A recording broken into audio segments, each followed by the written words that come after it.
Bueno, ahora sí. Acá estoy de vuelta. Muy bien, muchas gracias. Bueno, el encuentro de hoy, en realidad, el doctor Juan José Cerdeira, que se desempeña actualmente como director de Asuntos Internacionales, Ministerio de Justicia de la Nación, que fuera también en ese ministerio parte de la autoridad central para ejecutar convenios de cooperación jurídica internacional, en lo que cobró suma experiencia hasta su disolución. También es especialista en Derecho Internacional Privado, desde ya. Es publicista, contamos con obras del profesor, por ejemplo, una destinada a cooperación penal internacional, muy interesante, que también fue objeto de su tesis doctoral o de egreso de su especialización. Es docente universitario de grado y de posgrado, pero además es un amigo del instituto, porque ves que le hemos pedido por lo menos una visita al año, hemos contado con él, en presencia, ahora en forma virtual. Pero resulta que historiando lo que es el libro de registro que llevo del instituto, hemos sido, Juan José, precursores, porque en el año 2010 ya hablábamos en un evento en el que obviamente disertaste vos, de la influencia de las corrientes migratorias en el derecho internacional privado. Tema que hoy ha cobrado mayor vigencia. Tan es así que la Asociación Argentina de Derecho Internacional, que convoca tanto público como privado, destinó este año su reunión, su congreso, en el área de Derecho Internacional Privado a esta temática.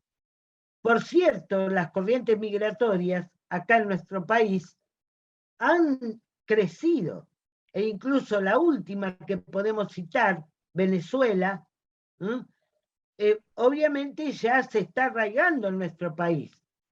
Piensen que, por ejemplo, en la Universidad Nacional de La Plata hay ya, solo en el año 2022, 5 pedidos de validación del título de abogado aquí en nuestro país, a través de la Universidad Nacional de La Plata. Formo parte de la comisión de reválida de título, y ahí, bueno, es notorio que ya dejaron de venir uruguayos quizás a revalidar, o paraguayos, cuando el fuerte en estos momentos es la petición por parte de abogados venezolanos. Esto, no más que es un dato de referencia, hace a que estos profesionales van a ejercer derecho acá en la Argentina y factiblemente atiendan asuntos de sus connacionales, que no es poca cosa, y que están trasladando sus connacionales y ellos mismos el derecho, en suma, y generando casos propios de la disciplina. Bueno, Juan José, nuevamente te vamos a agradecer y mucho tu presencia, tu valioso aporte, y te dejo el uso de la palabra.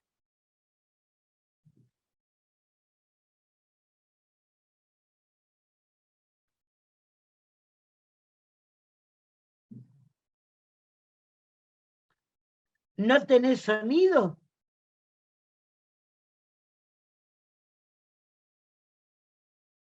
A ver.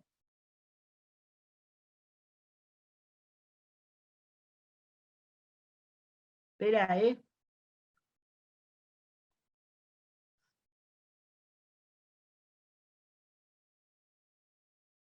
Un segundito, porque esto...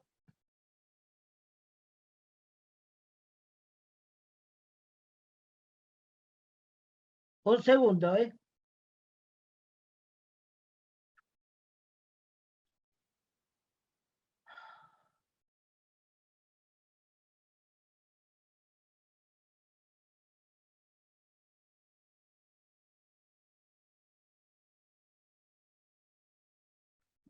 Ahí está el habilitado, a ver, el doctor Cerdeira.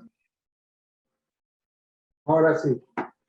Ah, perfecto. Bueno, Bueno, gracias Liliana, gracias por la presencia de todos ustedes. Efectivamente, como decía la profesora Rapalini, allá por el año 2010, en ocasión de que se pusieron en vigencia estos acuerdos migratorios en el ámbito del Mercosur y que el tema estaba en boga, efectivamente dimos alguna charlita sobre eso. Lo que pasa es que, como bien dice Liliana, el fenómeno de la libre circulación de personas y de las migraciones internacionales, perdón, yo me olvidé de agradecer, como de costumbre, al colegio que me invita. Ya un poco Liliana lo dijo, todos los años siempre alguna intervención hago. Recién, antes de conectarnos, me estaban preguntando cómo estaba yo, comentaba que con mucho trabajo, pero que siempre con gusto de hacerme un espacio para compartirlos con ustedes, tanto con ustedes en el colegio como con la Universidad Nacional de La Plata, en algún caso, un poco convocado por la doctora Rapalini, que siempre busca el tema que está en boga en el momento. Y en este momento el tema en boga es el migratorio. Parece ser que aquello del 2010, en donde hablábamos como una manifestación, hoy en día ha tomado mucha más fuerza, a punto que, como dijo ella, la Asociación Argentina de Derecho Internacional, la ADI, en la que la extrañamos a la doctora Rapalini, obviamente, pero que muchas veces ha participado con muy buenas ponencias y muy buenas intervenciones, y lo tomó como digamos, la sección de Derecho Internacional Privado tomó el tema migratorio y los aportes del Derecho Internacional Privado. Yo después me voy a referir un poquito a las conclusiones de ese congreso para aquellos que no estuvieron ahí o que no pudieron ir. A veces los congresos, cuando se hacen en un ámbito muy loable por lo federal, que es, en este caso era en el sur, complica los traslados y la participación de las personas por los costos y por las dificultades a veces de combinar vuelos, en este caso a Neuquén, donde no hay tanta, digamos, posibilidad de vuelos, sobre todo desde los distintos puntos del país, ¿no? Por ahí, desde los que estamos en Buenos Aires, es más sencillo porque tomamos un vuelo a donde sea, pero no es tan fácil en otros lados. Así que bueno, como les decía, un segundito que me está justo entrando una llamada. Esto no se debe hacer, pero sí dejo tranquilo al que está llamando. suele pasar.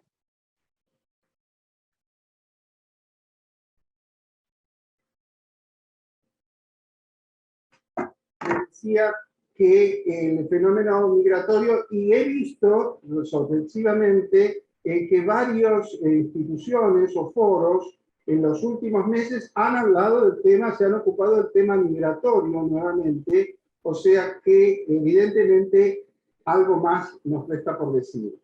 El gran movimiento regional, la perspectiva sobre la que pensaba enfocarlo, más allá que sabemos que el contexto migratorio a nivel mundial es sumamente difundido, y las crisis migratorias que se están produciendo a raíz de las distintas cuestiones en el ámbito asiático, europeo, a raíz de la guerra, en nuestra región tiene una tradición muy diferente. O sea, desde aquellas contingencias migratorias de fines del siglo XIX y principios del siglo XX, donde vino la gran migración, donde muchos de nosotros habrán venido, nuestros padres, nuestros abuelos, muchos de nosotros habrán venido en ese momento, hasta ese cambio en el flujo migratorio que ha ocurrido en los últimos años, producto de la migración de los países limítrofes nuestros, ¿no? limítrofes y no tan limítrofes como el caso de Perú, el caso de ahora más reciente de Colombia, Venezuela, y que previamente había generado una serie de normas de regularización migratoria y de cuestiones que tienen que ver con las migraciones internacionales. Pero antes de comenzar a tratar un poco de aquellos aspectos del derecho internacional privado, creo que tenemos que ser sumamente cuidadosos con el tema, con los temas migratorios y el derecho internacional privado. Y se los digo porque el derecho internacional privado nosotros tendemos ahora a tomarlo, se ha transversalizado en las distintas disciplinas. Entonces hablamos, Eric Jain, el profesor alemán, hablaba del lenguaje de las fuentes, ¿no? De las fuentes de derecho internacional privado, cuando hay fuentes nacionales, fuentes convencionales, distintas fuentes emanadas de los distintos foros internacionales. También hemos hablado de la proliferación, digamos, la interrelación, que hoy en día no hay una línea tan tajante entre el derecho internacional público y el derecho internacional privado, que hay una concatenación. Hemos visto, como la doctora Rapalini dijo, alguna tesis doctoral en un doctorado de derecho internacional privado, donde yo me refería a la cooperación internacional en materia penal. Jack Goldschmidt, en su libro de internacional privado, hablaba de aspectos o materias alternativas al derecho internacional privado, donde trataba la extradición, la asistencia judicial internacional, distintas cuestiones que se han ido involucrando. Hoy en día, no solo la jurisdicción, no solo el derecho aplicable, son cuestiones del derecho internacional privado, sino también la cooperación internacional ha tomado un rol fundamental. Los convenios de cooperación internacional que surgen de foros internacionales no son exclusivamente de derecho internacional privado, sino de cooperación internacional para el cobro de alimentos, para la restitución de niños, para un montón de cuestiones relativas a la protección de los derechos. Y los derechos humanos, que en los últimos años han tomado una transversalidad muy, muy importante en eso. Pero algo tenemos que tener en cuenta, y es que estamos en un contexto y en un ámbito donde nuestro eje rector tiene que ser el derecho internacional privado. Por eso, en la idea de los aportes del derecho internacional privado al tema migratorio es basarnos en que estamos en derecho internacional privado y en qué podemos aportar nosotros, no que vemos el derecho migratorio con el internacional privado y hacemos una mezcla donde, entre el auditorio, creo que en algún momento se confunde. Y creo que se ha confundido un poco también en las jornadas de la ADI allá en el sur. Ha habido muchas cuestiones en derecho internacional privado, pero nos ha costado delimitar las cuestiones de los aportes del derecho internacional privado a cuestiones que tienen que ver con los refugiados, con los apátridas y con cuestiones que son, es así, netamente de derecho público, en donde el derecho internacional privado no puede resolver cuestiones que son de derecho público. O sea, los refugiados es una figura muy especial, en donde ahí no tenemos el Estatuto del Refugiado, que son meras normas de derecho público. Entonces, hubo algunas intervenciones, yo les cuento, como antes de comenzar a tratar el tema en particular, algunas intervenciones en donde se nos decía que había habido en los últimos años algo de como 80.000 o 90.000 pedidos de refugio internacional en la República Argentina, y que se habían concedido solamente 80 o 90.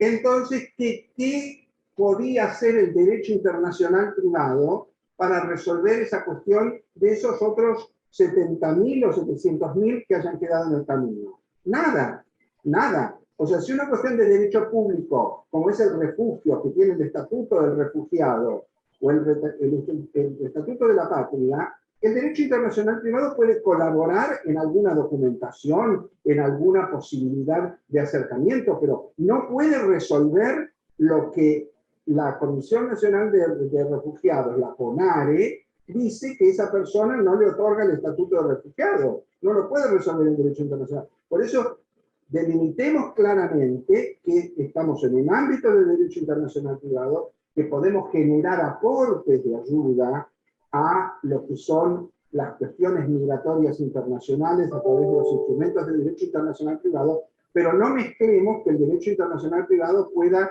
resolver cuestiones que son netamente de derecho público.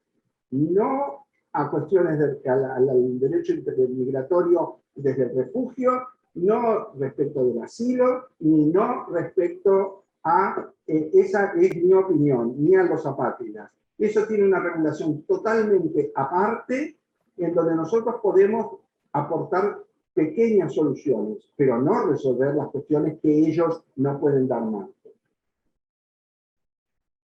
Como les dije, el fenómeno migratorio es un fenómeno sumamente grande que ha ocurrido en muchos países, pero la idea es enfocarnos desde nuestra región, ¿no? Desde nuestra región sudamericana, con las particularidades que tienen las migraciones en nuestra región sudamericana, que es lo que dije anteriormente, y se planteaba en el siglo XIX, principios del XX, y que ahora ha tomado este contexto de las migraciones más recientes de venezolanos y colombianos, y que, como dice la doctora Rapalini, me alegro de los reconocimientos o las reválidas de títulos de estos, pero lo que lamentablemente es que esos son algunos, pero hay muchos profesionales de esos países que están trabajando en cualquier otro tipo de trabajo que no tiene que ver con sus capacidades. O sea, bienvenida sea esa comisión o esa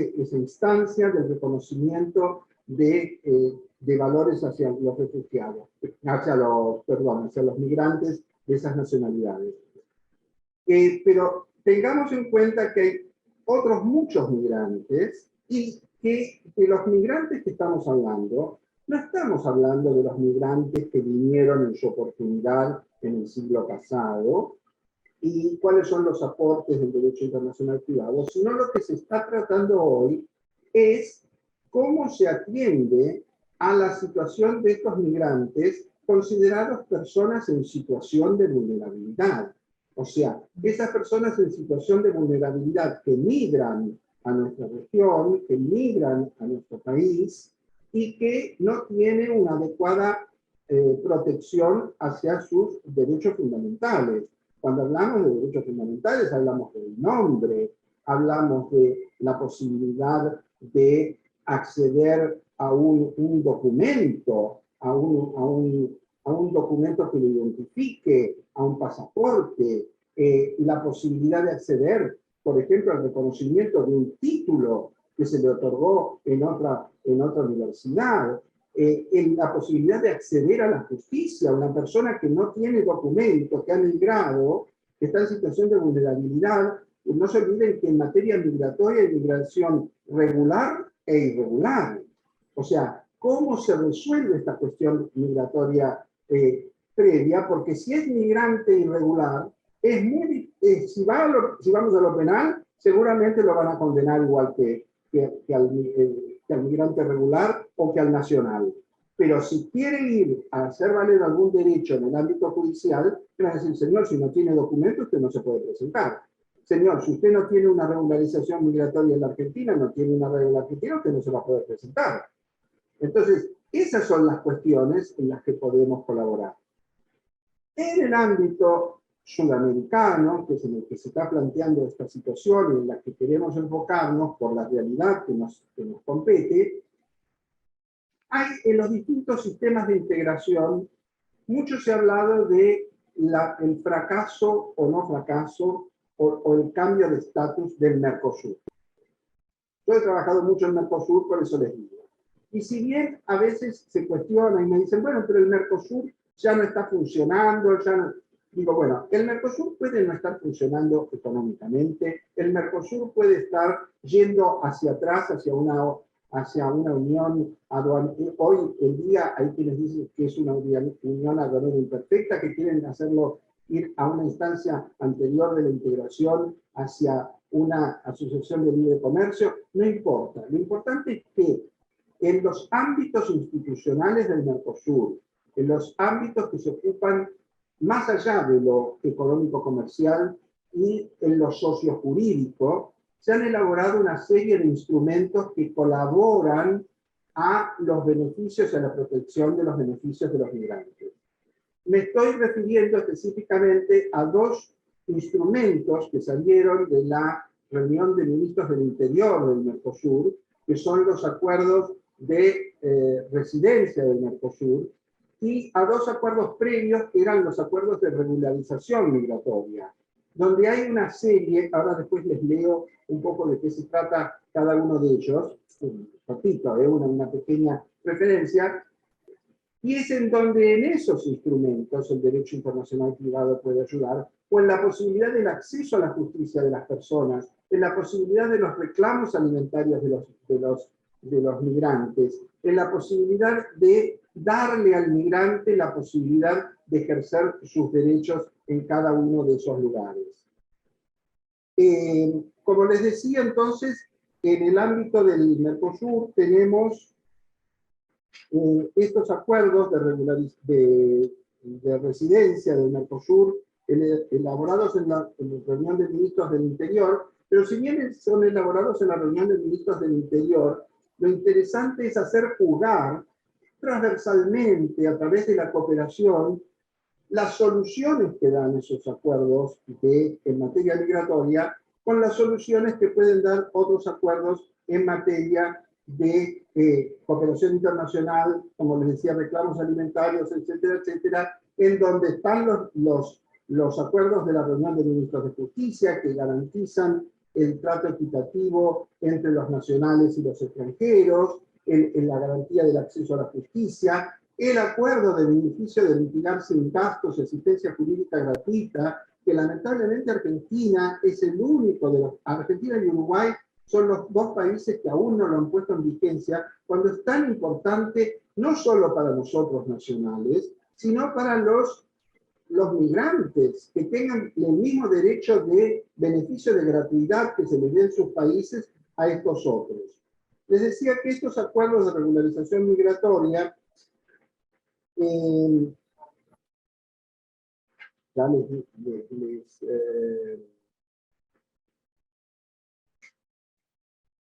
yo soy más de hablar, cuando tengo que leer soy un desastre porque no sé nunca dónde está lo que tengo que leer.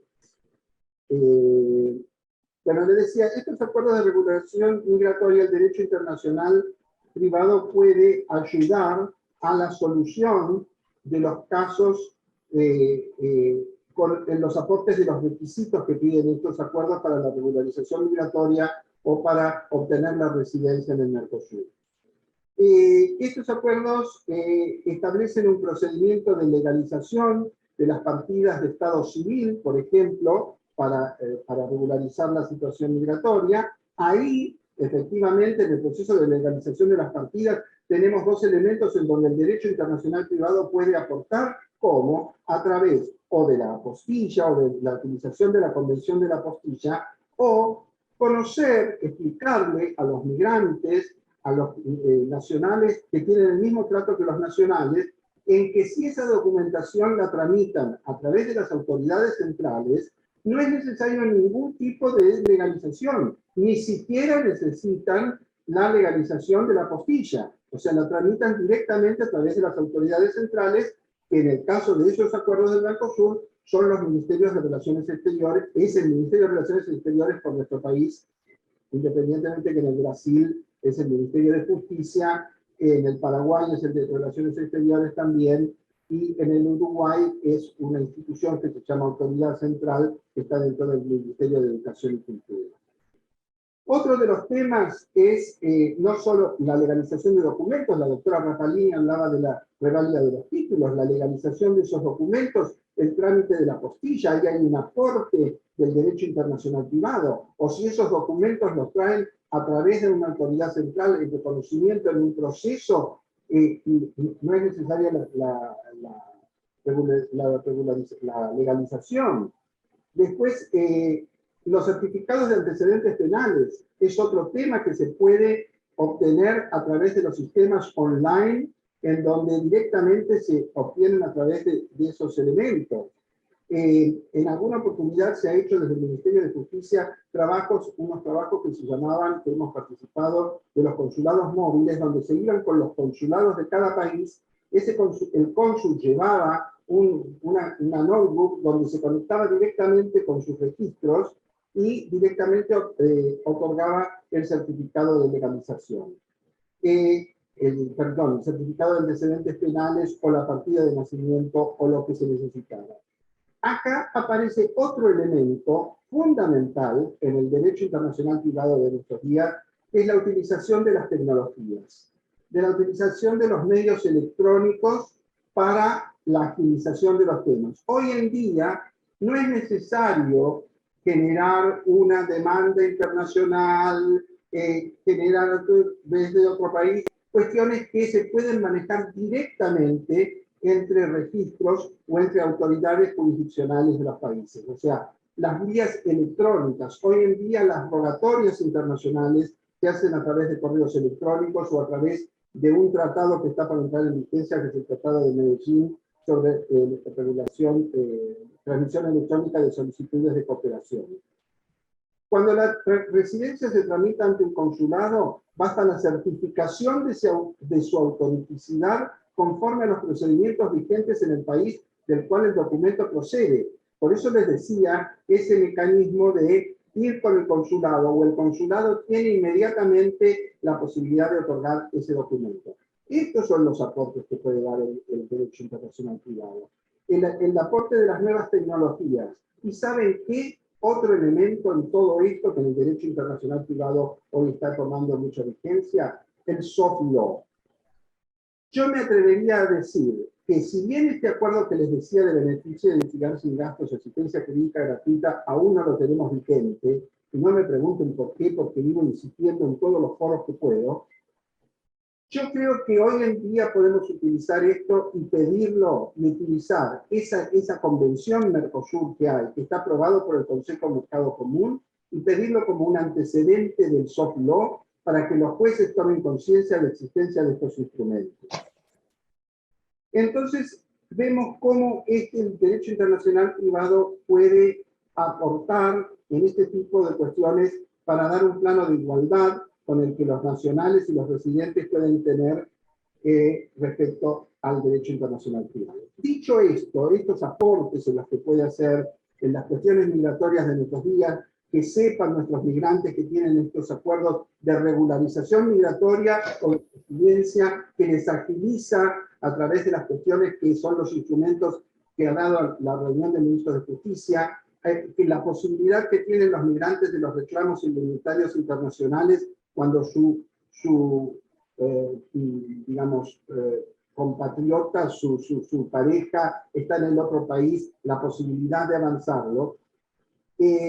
Todos esos elementos creo que son interesantes a tener a la hora. Pero les leo ahora las conclusiones, donde algunas comparto del Congreso de la ADI y otras no. Estas fueron varias jornadas que nos juntamos allá en la ADI y veamos cuáles son las soluciones que se aportaron con respecto al derecho internacional privado. Una dice que se destaque la importancia de la multiculturalidad, caracterizada por diferentes tradiciones, lenguajes, razas, etnias, en la resolución de las situaciones privadas internacionales que involucren a personas migrantes. Porque lo que se planteó, ¿saben qué era? Que no es la misma la situación de un migrante blanco, rubio, de origen europeo, que la de un migrante de color o de poco poder adquisitivo. Digamos, es como llegar a las soluciones que se pueden otorgar de los distintos ámbitos. Por eso habla de estas son las cuestiones a tener en cuenta. Otra de las cuestiones es que se considere la inclusión de las personas migrantes en situación de vulnerabilidad. Este es el rasgo fundamental a invocar en cualquier demanda o en cualquier solicitud que se plantee respecto a los migrantes. no son personas vulnerables hoy en día, son personas en situación de vulnerabilidad, porque son personas como cualquier otra. Son nacionales, son extranjeros, pero tienen situación de vulnerabilidad por su carácter migratorio, que puede ser regular o irregular. Se considera la inclusión de personas migrantes en situación de vulnerabilidad dentro de la categoría de personas humanas necesitadas de protección en el estudio y la práctica del derecho internacional privado, lo que les decía. Otro postulado: cuando las personas migrantes carezcan de documentación o esta fuera insuficiente, escuchen esta conclusión a la que llegaron, que ustedes formarán su criterio, yo les voy a decir el mío. Procurar establecer la comunicación directa entre los registros civiles del país de origen y el de acogida, es lo que le decía recientemente, a los fines de la adopción de la documentación plurilingüe, porque pensemos en los brasileños también en nuestra región, o de algún país centroamericano que pueda hablar, o caribeño que pueda hablar otro idioma, o codificada, y la remisión de actas del Estado civil. Las autoridades argentinas consideran aceptadas documentación presentada por personas migrantes, aunque carezcan de la apostilla o legalización consular. Esto, que a mí en principio me hizo ruido, cuando decimos que las autoridades reconozcan, aunque no tengan apostilla o legalización consular, está queriendo decir que sí tengan, digamos, que hayan sido tramitadas a través de autoridades centrales, no que acepten cualquier documentación carente de legalización. Se ha hablado también de unos convenios a tener en cuenta, que hay un foro que no es tan conocido, que es los convenios de la Comisión Internacional del Estado Civil. Es un convenio muy interesante que tiene una serie de convenciones en materia de derecho de familia que son importantes a tener en cuenta, y esto que les decía de tomarlo como referencia, como principios del soft law. Se considera otorgar documentación a personas migrantes en situación de vulnerabilidad sobre la base de declaración jurada de quien lo solicite, apoyándose en lo que surja de las redes sociales, de otras plataformas digitales o de otros medios de prueba. Y acá les voy a hacer yo una pregunta a ustedes, a ver qué opinan ustedes sobre esto. Se lo explico un poquito y les pregunto, y ustedes me van a dar su opinión, porque a mí me presentan algunos reparos. La cuestión es que si hay una persona migrante que viene y quiere que se acredite, que se le dé un documento, que se le permita acceder a educación, acceso a la justicia, a lo que sea, pero no tiene posibilidades de acceder a ese documento, que se le estudie las redes sociales, cuál es la evolución de esa persona en las redes sociales, y haga una declaración jurada que diga cuál es su nombre y cuál es su nacionalidad. Y ahí en el Congreso se presentó un video de un nacimiento en donde el papá dice: acaba de nacer Rosita, que es hija mía y de María, y María estaba en la cama con el bebé que acababa de nacer. Y dice, y acá tenemos como testigos a la abuela materna y a la abuela paterna, que son fulano y mengano. Lo que hablaban es que tanto ese video como cualquier otra cuestión que se elabore en las redes sociales sea un instrumento válido ante la carencia de una documentación o de un antecedente que le pueda dar su país de origen. Ahora les abro, no sé si ustedes pueden hablar, si se les habilita, pero yo creo que si hacen alguna seña desde el colegio les habilitarán.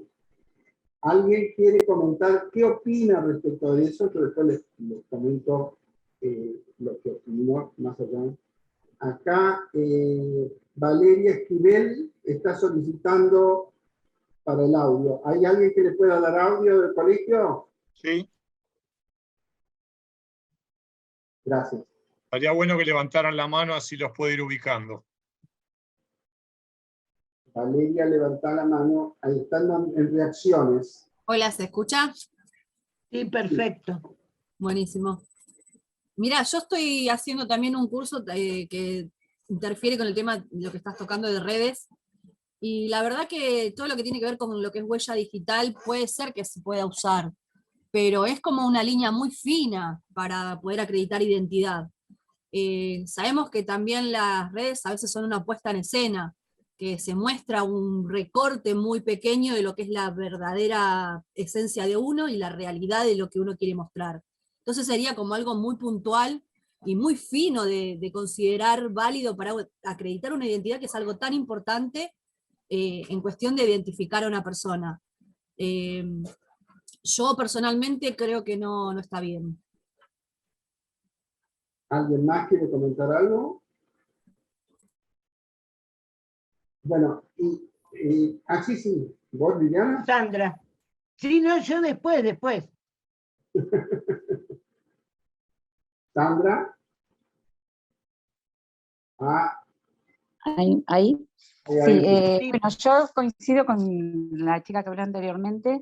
Para mí le falta la fe pública, o le falta fehaciencia, porque si todos vamos a creer lo que ponemos en los videos, es muy complicado. Sobre todo porque uno puede exponer, la persona puede estar presionada, puede decir que es la mamá y no es la mamá, el chico puede ser robado, la tía no es la tía, la abuela no es la abuela. Sí, bajo presión uno hace lo que le sale, ¿no? Y sobre todo cuando están con la vida de un hijo.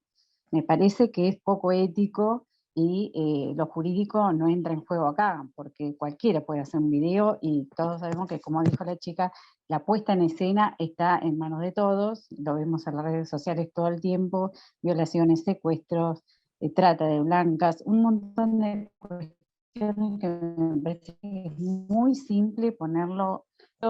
No me parece que ahí lo jurídico estaría fallando si lo hacemos.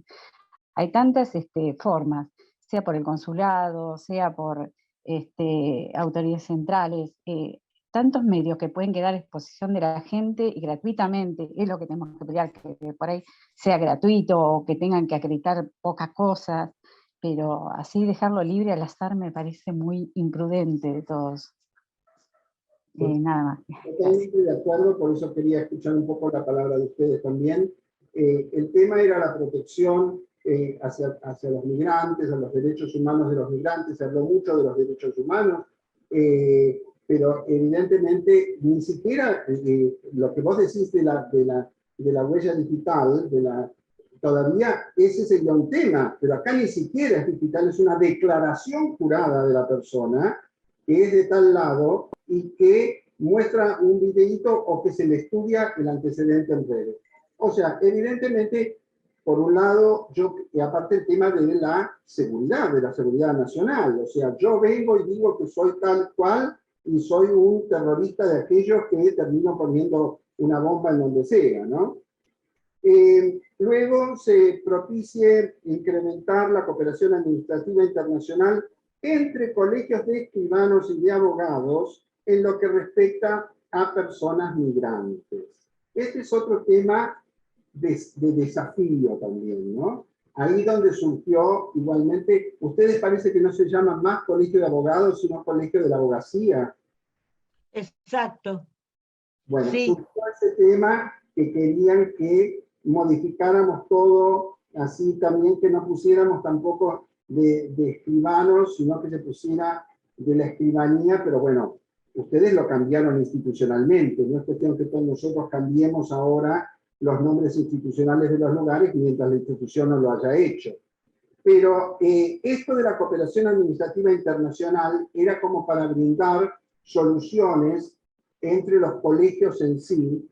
A mí me parece un poco difícil también esta solución, más allá de que es muy interesante, porque ¿quién es el que va a hacer esa coordinación? O sea, ¿quién es el que lleva la voz cantante, o cómo se va a realizar esa coordinación entre los colegios? ¿O quién es la institución que permite el asesor? Porque la cuestión venía para brindar asesoramiento gratuito a los migrantes de los colegios de abogados y de los colegios de abogados principalmente.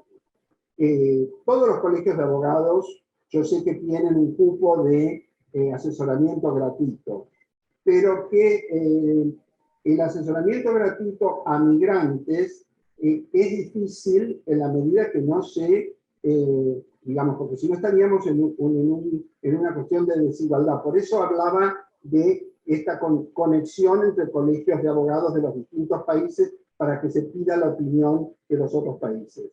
Otro, se fomente que las autoridades consulares brinden el asesoramiento necesario a personas migrantes a fin de proteger los derechos fundamentales de la persona humana, incluyendo el acceso a la justicia en general conforme a la Convención de Relaciones Consulares firmada en Viena.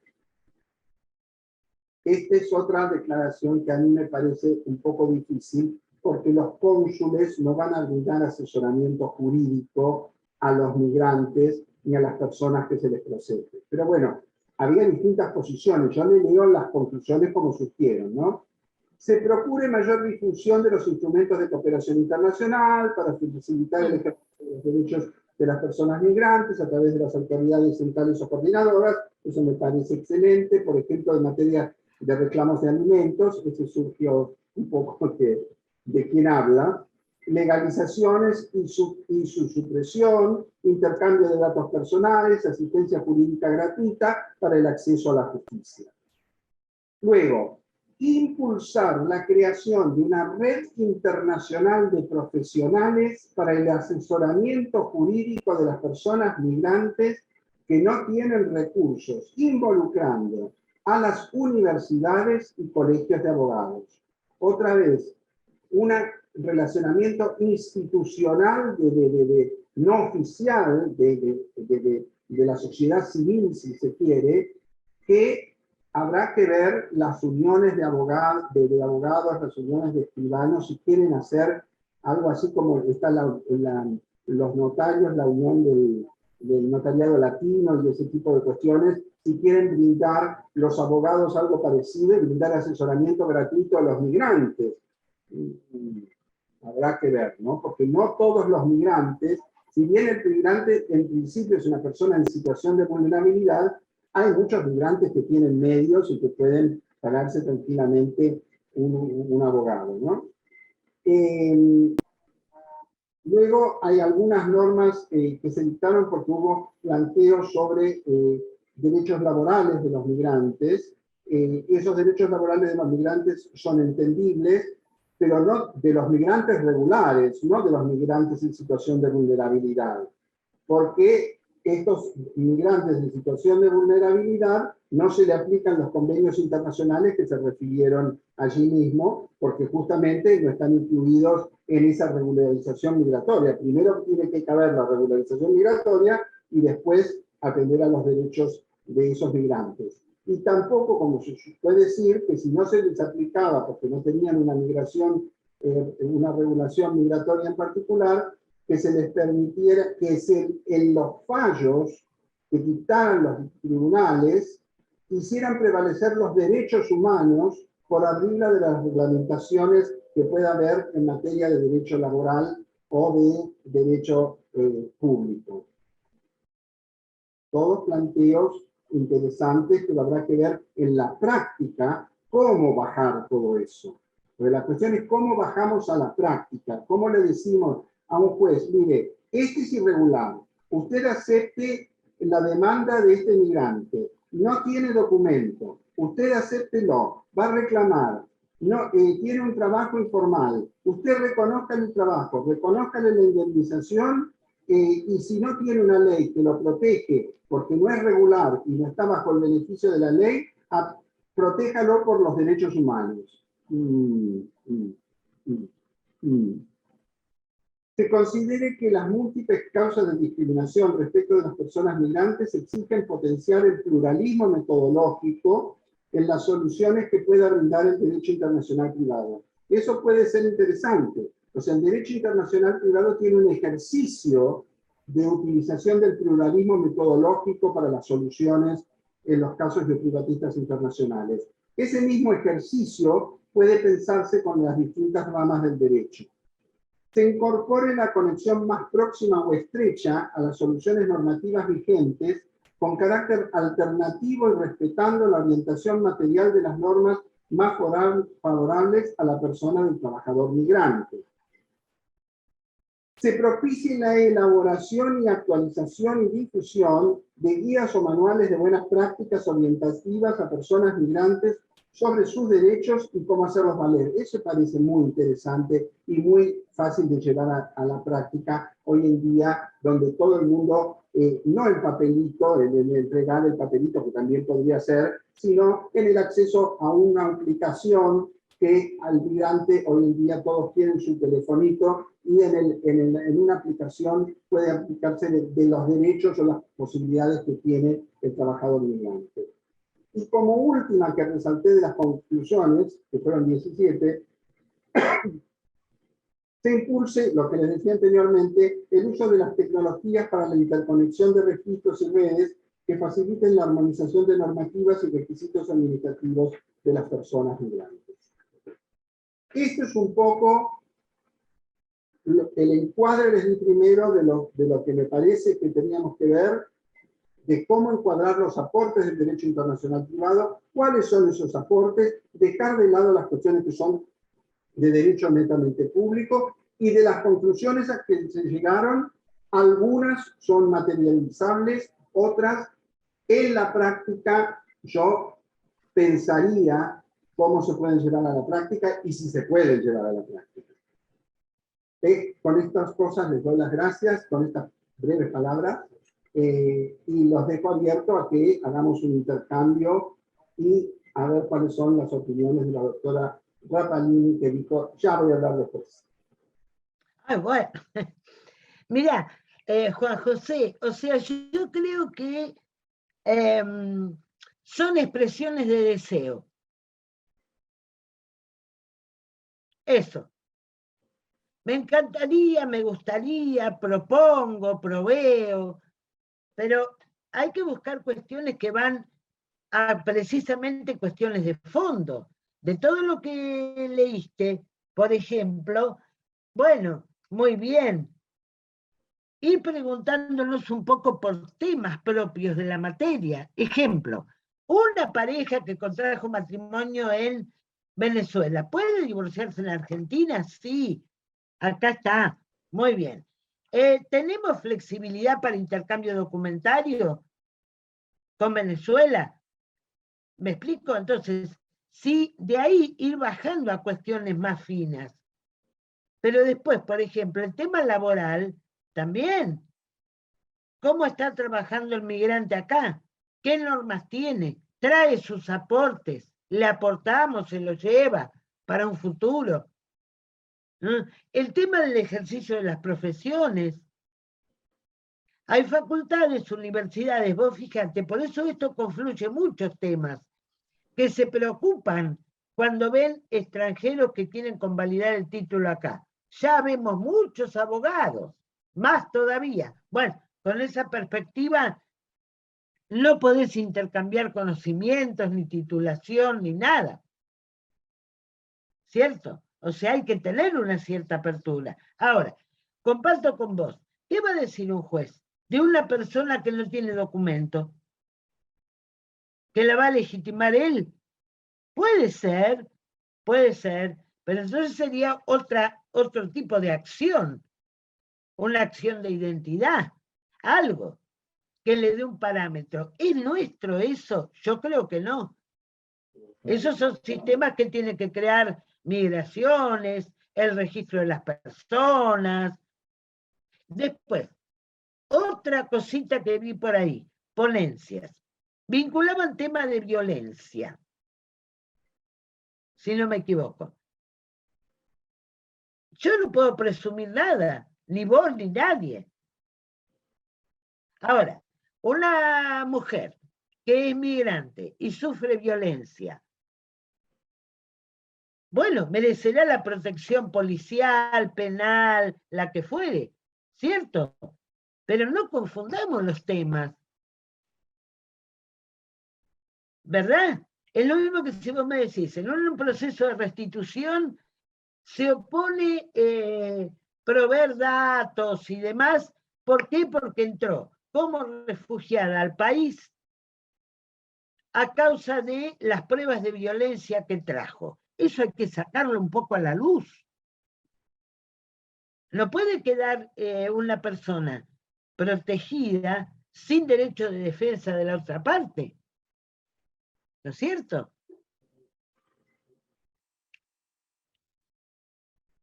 Entonces creo que son ámbitos distintos, mixtos, digamos, donde el derecho internacional privado lo que le puede proveer es acceso a la justicia con igualdad de trato procesal, desde los foros pertinentes, ver con qué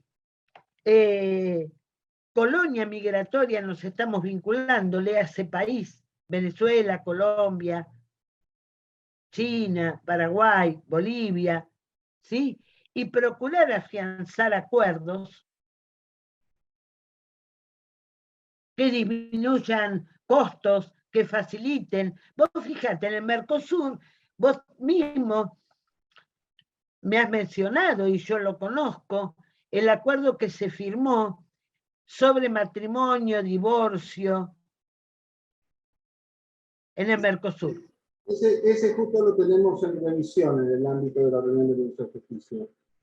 Bueno, pero si lo están reviendo es porque en algo sirve. Sí, no, porque ahí hubo un problema con el Paraguay, pero estamos en revisión. En la charla del año próximo capaz que podemos hablar sobre la conclusión de ese acuerdo de forma definitiva, ahora con la participación de Brasil y Paraguay. Para la próxima, para dejar abierto como hacen en la televisión. En la próxima emisión venga usted que va a tener ese tema. Bueno, en el mismo horario y el mismo día, digamos. Más o menos. Bueno. El próximo capítulo.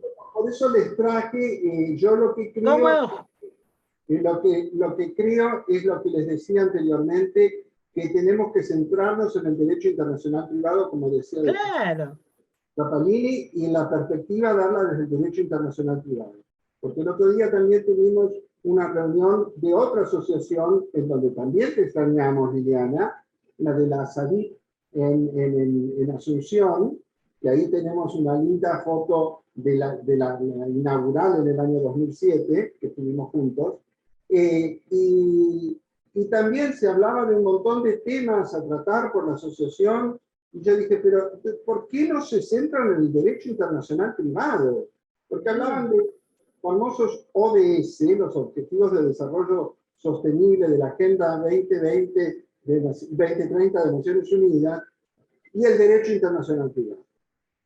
Hablaban de la inteligencia artificial y el derecho internacional privado.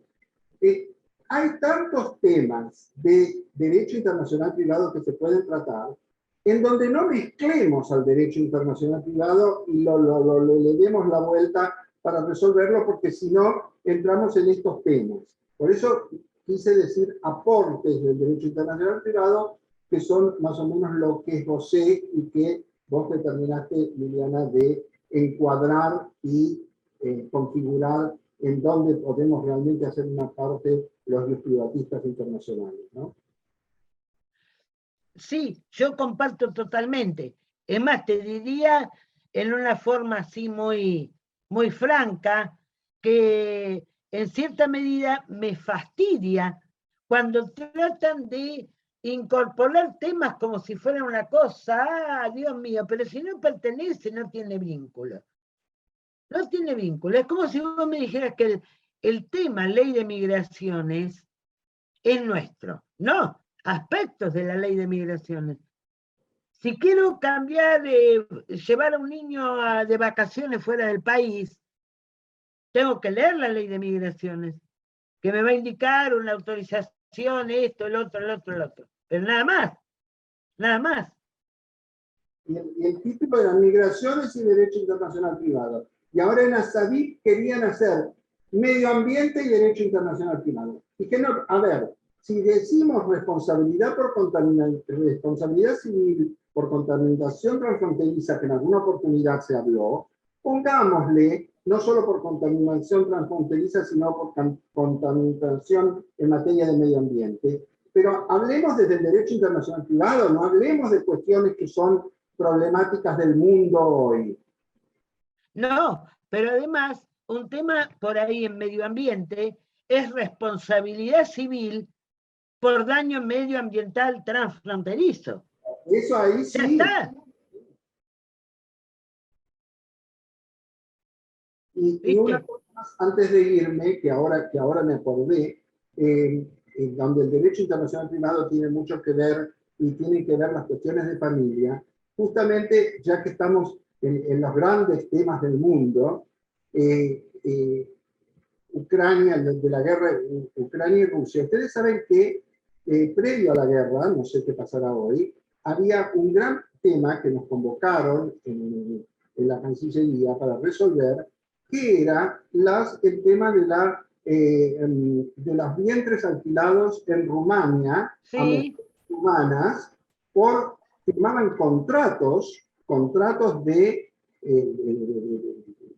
digamos, de alquiler de vientre, contratos allá, los padres argentinos iban, que habían encargado a un chico, sobre todo porque los rumanos tienen características que les suelen gustar, el color de la piel y el color del pelo y todo eso, se firmaban contratos que en en Ucrania eran totalmente válidos, con clínicas. La mujer daba a luz en esa clínica, le entregaba a la pareja que lo había alquilado, que había alquilado su vientre, que había viajado 1 o 2 semanas antes, y con ese bebé la pareja iba al consulado argentino y lo inscribía como hijo de ese matrimonio que había viajado al alquiler del vientre. O sea, ese es un gran tema para la resolución del derecho internacional privado.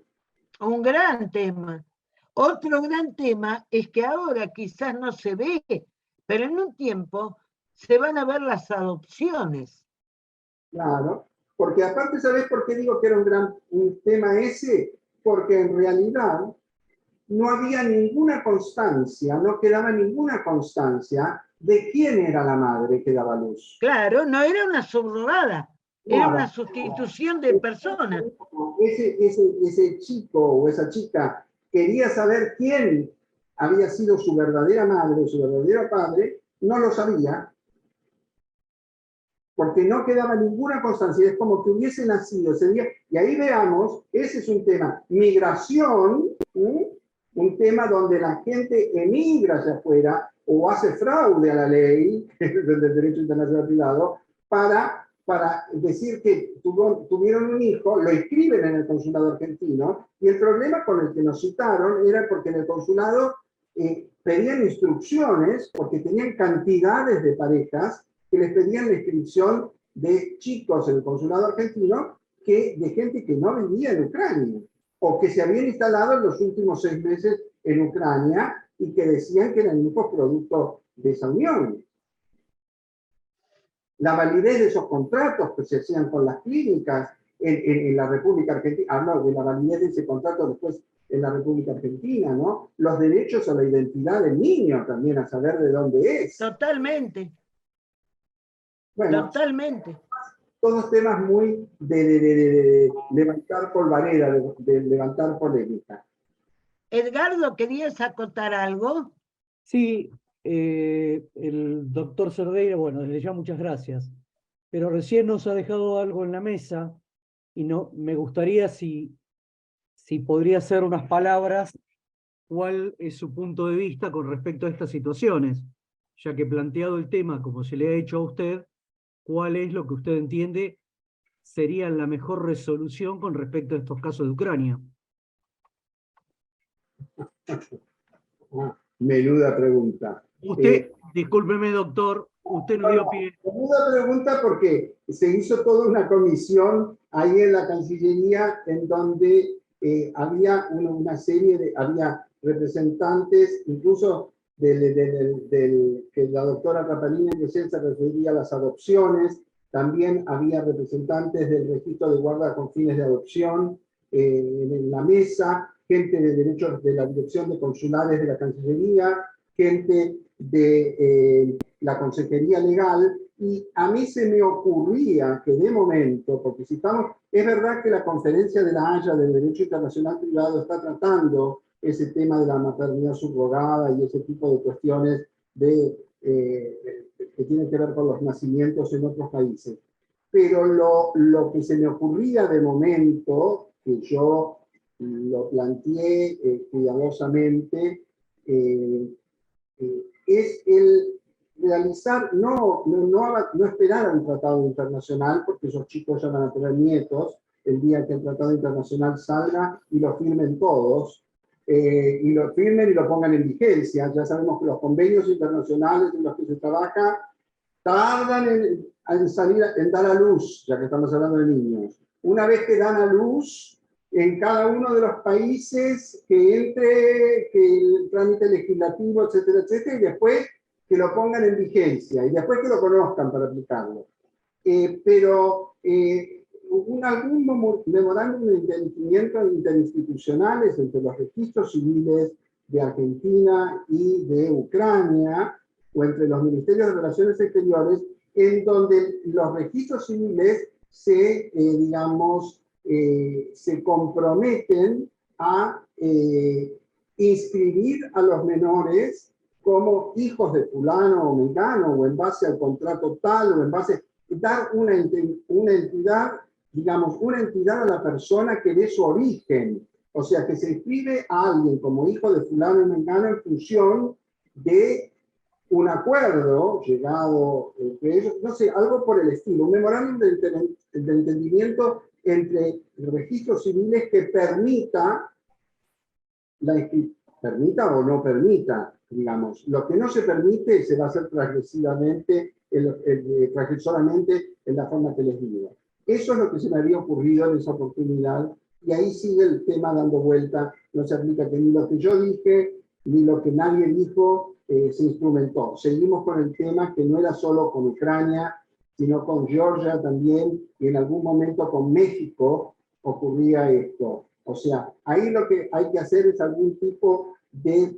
memorándum interinstitucional para evitar que esto, hasta tanto salga un convenio, que dé un poco el antecedente o ponga en limpio el origen de la persona y la decisión de una adopción, como decía la doctora Rapalini, o de algún tipo de instrumento jurídico que avale la situación dentro de Mira, Juan José, hay países que te lo arreglan, te lo acomodan con una marginal. Tal cual. Una marginal aclaratoria de cuál es la forma de procreación de la persona, y aquí se les reconoce el carácter de progenitor, que serían los comitentes, a los padres que encargaron la gestación. Se oculta el nombre de la madre, pero se oculta, salvo que esa persona, el día que crece, pida sus antecedentes genéticos. O sea, requiere un poquito de infraestructura, pero se puede despejar y limpiar. Pero esos son temas nuestros. Esos son. Bueno, esa es un poco la respuesta que le hemos dado conjuntamente. Bueno. ¿Alguna consulta más? ¿No?